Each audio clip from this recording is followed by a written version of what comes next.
Hi friends, ನಮಸ್ತೆ ಎಲ್ಲರಿಗೂ. ನಾನು ರಂಜು.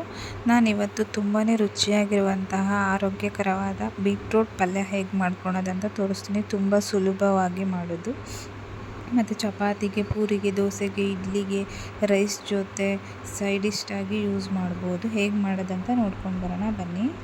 ನಾನಿಲ್ಲಿ 3 ಬೀಟ್ರೋಟ್ನ ತುರಿದಿಟ್ಕೊಂಡಿದ್ದೀನಿ. ಒಂದೆರಡು ಟೊಮೊಟೊ ಕಟ್ ಮಾಡ್ಕೊಂಡಿದ್ದೀನಿ. 2 ಈರುಳ್ಳಿ ಮೀಡಿಯಮ್ ಸೈಜ್ದು ಕಟ್ ಮಾಡ್ಕೊಂಡಿದ್ದೀನಿ. 4 ಮೆಣಸಿನ್ಕಾಯಿ ಉದ್ದುದ್ದ ಕಟ್ ಮಾಡ್ಕೊಂಡಿದ್ದೀನಿ. ಸ್ವಲ್ಪ ಕೊತ್ತಂಬರಿ ತೊಗೊಂಡಿದ್ದೀನಿ. ಒಂದು ಪ್ಯಾನ್ ಇಟ್ಕೊಂಡು ಅದಕ್ಕೆ ಒಂದು 4 ಟೇಬಲ್ ಸ್ಪೂನ್ ಅಷ್ಟು ಆಯಿಲ್ ಹಾಕಿ, ನೆಕ್ಸ್ಟ್ ಇದಕ್ಕೆ ಹೆಚ್ಕೊಂಡಿರೋ ಮೆಣಸಿನ್ಕಾಯಿ, ಹಸಿ ಮೆಣಸಿನ್ಕಾಯಿ ಹಾಕಿ ಸ್ವಲ್ಪ ರೋಸ್ಟ್ ಮಾಡ್ಕೊಳ್ಳೋಣ.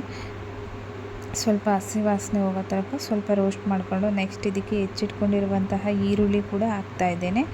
ಈರುಳ್ಳಿನೂ ಅಷ್ಟೇ ಹಸಿ ವಾಸನೆ ಹೋಗೋವರೆಗೂ ರೋಸ್ಟ್ ಮಾಡ್ಕೊಳ್ಳೋಣ. ಸ್ವಲ್ಪ ರೋಸ್ಟ್ ಮಾಡ್ಕೊಂಡಿದ ನಂತರ ಟೊಮೊಟೊ ಕೂಡ ಆ್ಯಡ್ ಮಾಡ್ತಾಯಿದ್ದೇನೆ.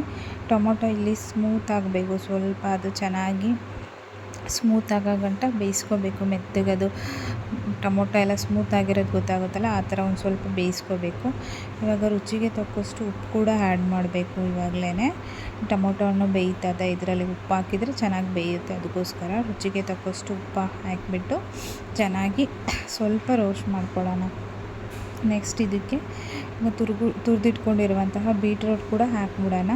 ಇವಾಗಲೇ ಅದನ್ನು ಕೂಡ ಚೆನ್ನಾಗಿ ಮಿಕ್ಸ್ ಮಾಡ್ಕೋಬೇಕು. ಇವಾಗ ಎಲ್ಲದನ್ನು ಮಿಕ್ಸ್ ಮಾಡಿದ ನಂತರ ಲಿಡ್ನ ಕ್ಲೋಸ್ ಮಾಡಿ ಒಂದು 5 ನಿಮಿಷ ಬೇಯಿಸ್ಕೊಳ್ಳೋಣ. ನೀರಿನ ಅಂಶ ಎಲ್ಲ ಅದರೊಳಗಿರೋದೆಲ್ಲ ಬಿಟ್ಟು ಸ್ವಲ್ಪ ಸೈಡಲ್ಲೆಲ್ಲ ಬಿಡ್ತಾ ಇರುತ್ತೆ. ಅದಕ್ಕೋಸ್ಕರ ಕ್ಲೋಸ್ ಮಾಡಿಕೊಂಡ್ರೆ ಬೇಗ ಬೇಯುತ್ತೆ ಅದು ಬೀಟ್ರೋಟು.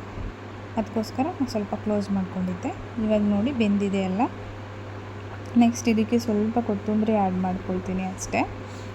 ಇವಾಗ ಆಲ್ರೆಡಿ ಎಲ್ಲ ಫುಲ್ಲು 90% ಎಲ್ಲ ಬೆಂದಿದೆ. ಕೊತ್ತಂಬರಿ ಆ್ಯಡ್ ಮಾಡಿಕೊಂಡು ನೆಕ್ಸ್ಟ್ ಇದನ್ನು ಚೆನ್ನಾಗಿ ಮಿಕ್ಸ್ ಮಾಡಿಕೊಂಡು ಕ್ಲೋಸ್ ಮಾಡಿಕೊಂಡ್ರೆ ಆಯಿತು. ಇಷ್ಟೇ ಬೀಟ್ರೋಟ್ ಪಲ್ಯ. ತುಂಬ ಈಸಿ ರೆಸಿಪಿ.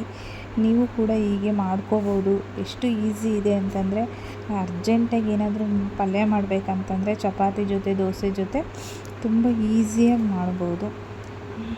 ನೆಕ್ಸ್ಟ್ ಇವತ್ತಿನ ರೆಸಿಪಿ ಇಷ್ಟ ಆದರೆ ಒಂದು ಲೈಕ್ ಕೊಡಿ, ಶೇರ್ ಮಾಡಿ, ಸಬ್ಸ್ಕ್ರೈಬ್ ಮಾಡಿ.